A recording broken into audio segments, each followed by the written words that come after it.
욥기 4장 1절에서 21절까지의 말씀 한 절씩 교독하시고 마지막 절 함께 보도록 하겠습니다. 대만 사람 엘리바스가 대답하여 이르되 누가 내게 말하면 내가 실증을 내겠느냐? 누가 참고 말하지 아니하겠느냐? 보라, 전에 내가 여러 사람을 훈계하였고 손이 늘어진 자를 강하게 하였고 넘어지는 자를 말로 붙들어 주었고 무릎이 약한 자를 강하게 하였거늘 이제 이 일이 내게 이름에 내가 힘들어하고 이 일이 내게 닥침에 내가 놀라는구나. 내 경외함이 내 자랑이 아니냐? 내 소망이 내 온전한 길이 아니냐? 생각하여 보라, 죄 없이 망한 자가 누구인가? 정직한 자의 끊어짐이 어디 있는가? 내가 보건대 악을 밭갈고 독을 뿌리는 자는 그대로 거두나니 다 하나님의 입 기운에 멸망하고 그의 콧김에 사라지느니라. 사자의 우는 소리와 젊은 사자의 소리가 그치고 어린 사자의 이가 부러지며 사자는 사냥한 것이 없어 죽어가고 암사자의 새끼는 흩어지느니라. 어떤 말씀이 내게 가만히 이르고 그 가느다란 소리가 내 귀에 들렸었나니 사람이 깊이 잠들 즈음 내가 그 밤에 본 환상으로 말미암아 생각이 번거로울 때에 두려움과 떨림이 내게 이르러서 모든 뼈마디가 흔들렸느니라. 그때의 영이 내 앞으로 지나매 내 몸에 털이 쭈뼛하였느니라. 서 있는데 나는 그 형상을 알아보지는 못하여도 오직 한 형상이 내 눈앞에 있었느니라. 그때 내가 조용한 중에 한 목소리를 들으니 사람이 어찌 하나님보다 의롭겠느냐? 사람이 어찌 그 창조하신 이보다 깨끗하겠느냐? 하나님은 그의 종이라도 그대로 믿지 아니하시며 그의 천사라도 미련하다 하시나니 하물며 흙집에 살며 티끌로 털을 삼고 하루살이 앞에서라도 무너질 자이겠느냐? 가루가 되며 영원히 사라지되 기억하는 자가 없. 함께 보겠습니다. 장막줄이 그들에게서 뽑히지 아니하겠느냐? 그들은 지혜가 없이 죽느니라. 아멘. 어제 본문에서 욥은 고난을 많이 당하였고 자신이 처한 그 상황 가운데에 한탄하였습니다. 욥의 절규와 탄식 가운데에 그의 세 친구들은 욥의 모습을 보며 안타까워하였습니다. 모든 것을 잃고 절망 가운데 있는 친구들은 어떤 말을 건네야 할지 고민한 끝에 마침내 입을 열어서 얘기합니다. 먼저 엘리바스가 욥에게 이야기합니다. 엘리바스가 욥에게 주장하는 바가 무엇입니까?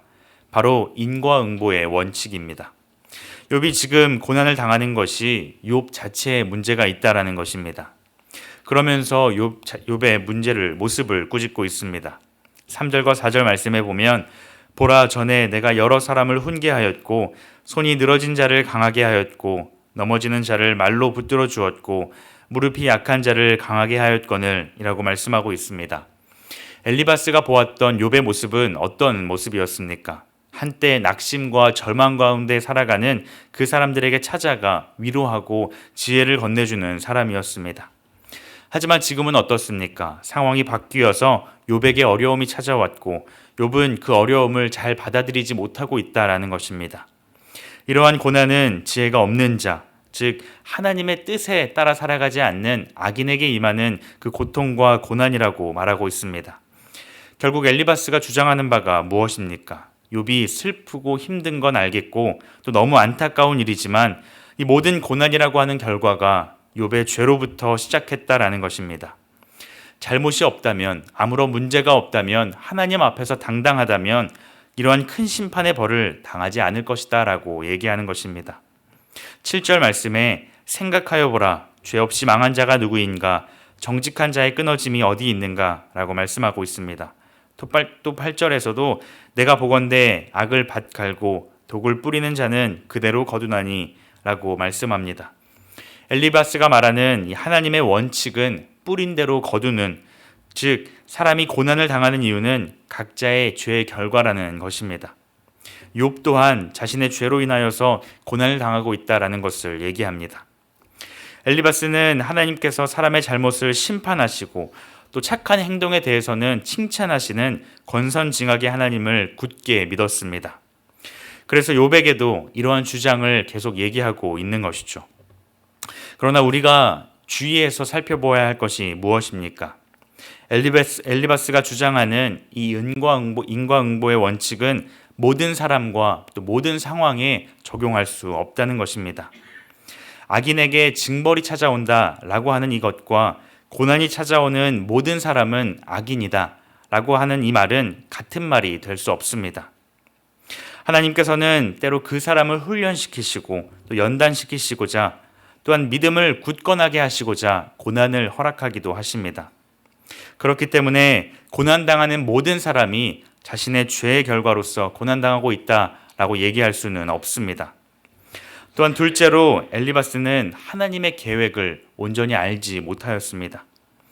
우리는 성경 말씀을 통하여서 특별히 욥기 1장을 통하여서 하나님과 사탄의 대화를 살펴볼 수 있습니다. 그리고 욥이 고난을 왜 당하는지, 하나님께서 왜 이 고난을 허락하셨는지를 알 수 있습니다. 하지만 엘리바스는 그 하나님의 계획을 알지 못하였습니다. 하나님과 사탄의 그 대화를 알지 못하였습니다. 결국 엘리바스는 자신의 생각에서, 자신의 경험에서 이러한 모습은 욥의 죄의 결과다라는 것을 말하고 있는 것입니다. 하나님께서는 때로 우리의 생각과는 전혀 다른 모습으로 하나님의 일들을 이루어 가십니다. 하나님의 생각과 또 하나님의 사역은 우리의 생각을 넘어서서 역사하십니다. 우리가 전혀 생각하지 못한 방식으로 하나님의 사람들을 세워 가십니다. 우리는 그 상황을 정확하게 해석하고 바라볼 수 있는 그 영적인 눈이 있어야 합니다. 그런데 지금 엘리바스는 욥이 처한 상황을 정확하게 바라보지 못하고 있는 것이죠. 엘리바스가 이러한 주장을 하는 근거가 무엇입니까? 12절부터 21절까지의 말씀을 통해 엘리바스는 자신이 본 환상을 경험으로 얘기하고 있습니다. 자신이 개인적으로 경험한 것을 바탕으로 또 자신에게 임하신 그 하나님을 경험으로 얘기하고 판단하고 있습니다. 오늘 본문에 나타난 엘리바스의 말은 욥이 당하는 이 모든 고난은 욥의 결과라고 얘기합니다. 욥 자신이 지은 죄의 결과이며 유한한 인간은 하나님 앞에서 결코 완전할 수 없다라고 얘기합니다. 고난은 결코 우리의 삶 가운데 우연히 찾아오는 것이 아니라 어떤 잘못에 대한 대가라는 것을 얘기합니다. 그래서 고난이 찾아올 때에 각자의 삶을 돌아보고 하나님 앞에서 회개하고 순종한다면 다시 하나님께 복을 받을 수 있다라고 결론 짓고 있습니다. 엘리바스는 자신의 신념과 자신의 경험을 바탕으로 고난 당하는 욥을 판단하였고 욥의 삶에 적용하였습니다. 과연 이 엘리바스의 이러한 모습이, 이러한 말이 하나님께서 원하시는 바른 모습일까요? 하나님의 말씀은 때와 상황에 맞게 바르게 적용할 수 있어야 합니다. 그렇게 한다면 하나님께서 그 영혼에게 위로하시고 그 영혼을 살리십니다. 하지만 반대로 그렇지 못할 경우에는 오히려 그 영혼을 힘들게 하고 더 고통스럽게 할 뿐입니다. 하나님께서는 이 세상을 살아가는 우리 영혼들을 다양한 모습과 다양한 방법으로 찾아오시고 만나주십니다. 그리고 훈련시키시고 연단시키시기도 하시며 죄로부터 돌이키기도 하십니다. 먼저는 우리가 이러한 영적인 눈을 구할 수 있어야 합니다. 영적으로 깨어서 하나님의 뜻을 깨닫고 알 때에 우리가 처한 상황 가운데 하나님의 뜻하신 이유와 목적을 발견할 수 있는 것입니다.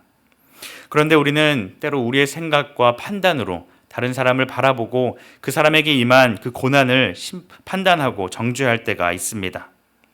하지만 나에게 임하셨던 하나님, 나에게 말씀하셨던 그 하나님이 또한 다른 사람에게 다른 모습으로 다른 형태로 그 사람을 연단시키시고 훈련시키실 것을 우리가 바라볼 수 있어야 합니다.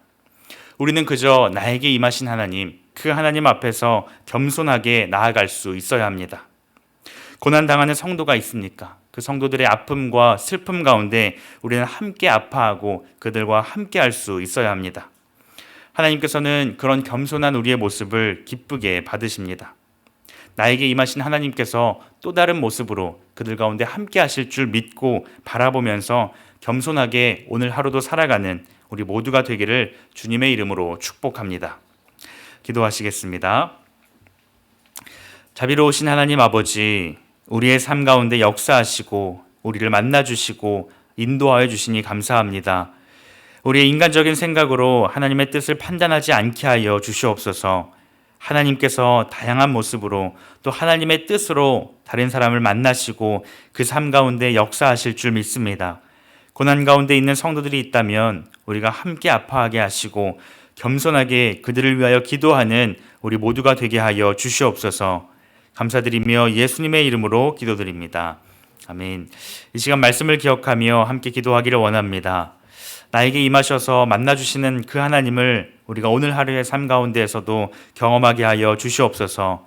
고난 가운데 있는 성도들이 있다면 함께 아파하게 하시고 그들을 위하여 기도하는 우리 모두가 되게 하여 주시옵소서. 함께 기도하시고 각자의 기도 제목을 가지고 하나님 앞에 나아가도록 하겠습니다. 함께 기도하시겠습니다.